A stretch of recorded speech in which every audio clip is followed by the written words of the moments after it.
Mizuto Irido and Yume Ayai were once a couple, but after breaking up, they thought they'd go their separate ways for good, until fate threw them into a plot twist no one saw coming. Their parents, Mizuto's dad, Miniaki, and Yume's mom, Yuni, just got married. That's right. The exes are now living under the same roof as step-siblings.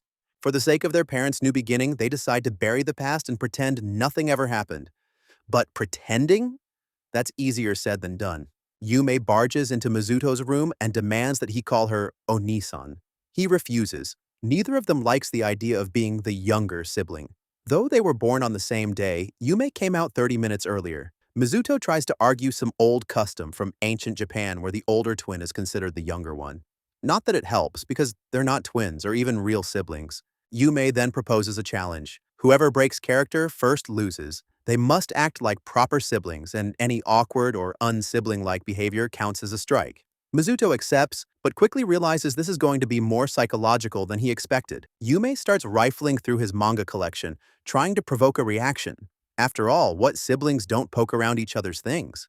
Just when things start heating up, Mizuto takes a step back and apologizes, calling their bickering ridiculous. In that moment, he looked exactly like the guy Yume once had feelings for. Caught in the memory, she calls him by the name she used back then. And just like that, she loses. Siblings don't call each other like that. As punishment, she's forced to call him Oni-chan. And yes, it's just as awkward as it sounds. Oni-chan.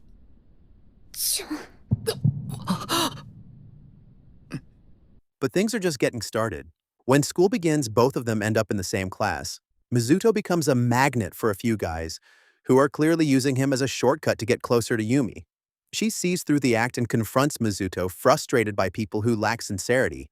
He brushes it off, telling her not to waste her energy on people like that. But the next day, when those same guys try again, even Mizuto is caught off guard. Yume suddenly grabs his arm and plays the doting little sister with a brother complex. The guys immediately back off, completely spooked. Later that evening, their parents are working late, so it's just the two of them at home.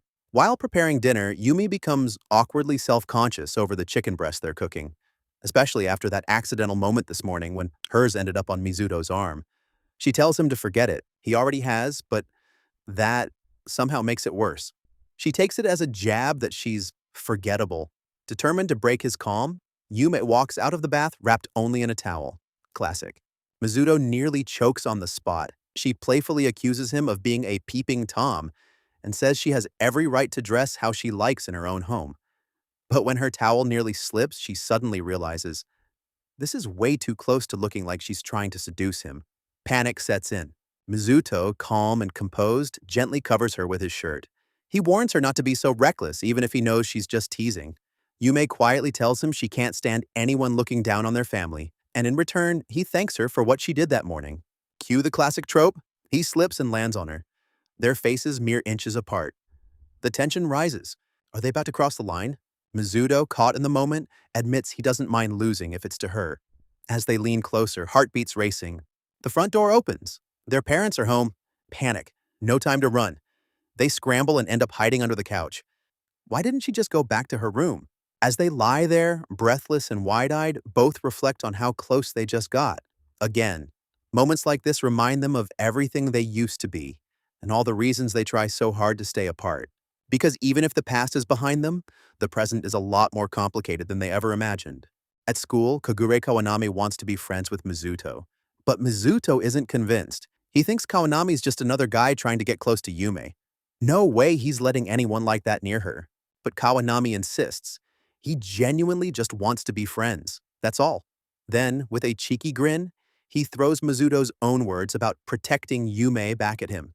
Yume, caught off guard, turns bright red. On this particular day, it's time for physical examinations. Akatsuki Minami can't stop sneaking glances at Yumi's chest. Turns out, she admires Yumi's figure. And just like that, they're bonding. Bosom buddies? Well, that's one way to put it. Watching Mizuto casually breeze through the physical tests, Yume swears she won't slack off like him. She pushes herself hard, too hard. Right when she's about to collapse, Mizuto catches her just in time and hands her off to Minami. After some rest in the infirmary, Mizuto teases her about her tired eyes, joking that she looks like a panda. Yume panics until he tells her it's just a joke. While she isn't exactly thrilled, Minami observes something else. Mizuto always treats Yume gently. The next day, Minami is surprised to hear Yumi's come down with a cold. She insists on visiting her after school. Inside Yumi's room, Mizuto brings Minami along to check on her. But Yumi, still hazy with fever, starts speaking to Mizuto like she used to when they were dating.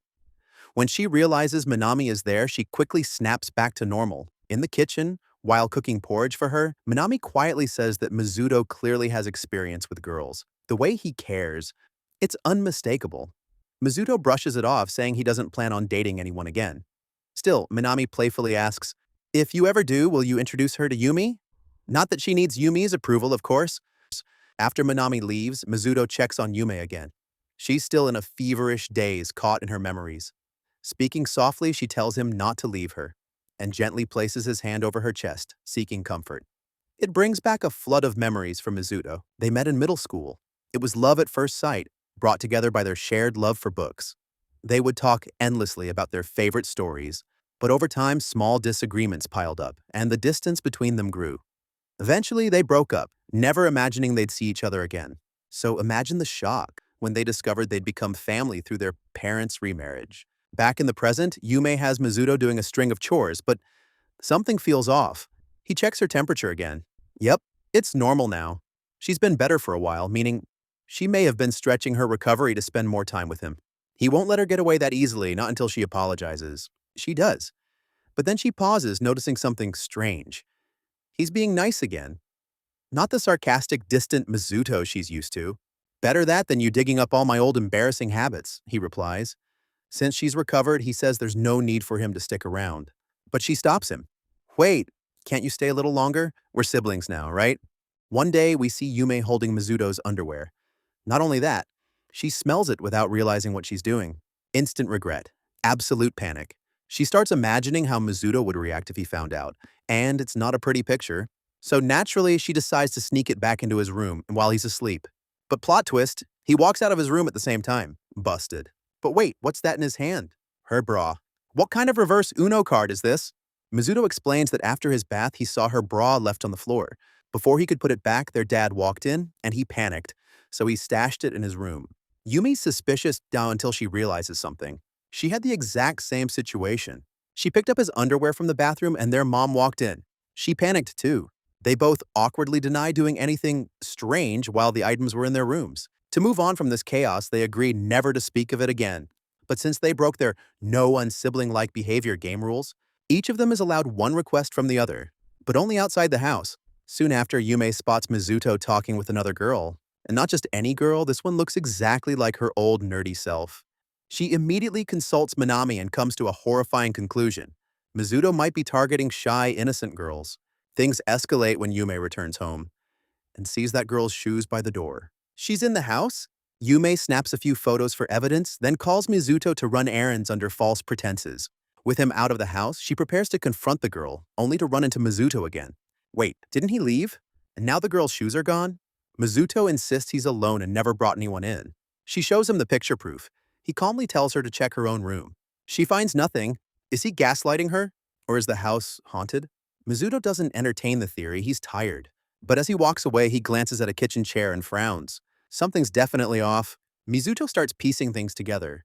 That girl he was seen with. That was Minami in disguise. She came up to him and, out of nowhere, asked him to marry her. He didn't recognize her at first. But Minami's goal isn't Mizuto, it's Yume. Ever since bonding with Yumi during the physical exams, Minami has been obsessed with becoming her sister. So what's the next best thing? Spending 24/7 with Yumi's stepbrother. Creepy? A little. Unhinged? Getting there. Mizuto immediately calls Kawanami to get some insight. And boy, does he deliver. Turns out Minami has a history of obsessive affection. She once had a boyfriend and catered to his every need. At first, it was a dream come true. But after 3 months, he broke down from stress and had to be hospitalized. Minami kept doting on him during his recovery, and the pressure only got worse. Kawanami warns Mizuto, Minami's affection grows until it completely overwhelms the person receiving it. If he doesn't set boundaries, she won't stop. In fact, Kawanami has a plan, something that might finally make Minami back off for good. And now Mizuto is ready to make his move. He approaches Yume to collect on that favor. His request? Date me tomorrow? And just like that, the sibling war takes another unexpected turn. But with Mizuto's bold request to go on a date, what exactly is he planning? Is it part of Kawanami's master plan or something deeper? It's about to get even more unhinged. Thanks for watching. Don't forget to like, subscribe, and let me know in the comments. Would you survive a day in this chaotic household? Until next time, stay curious.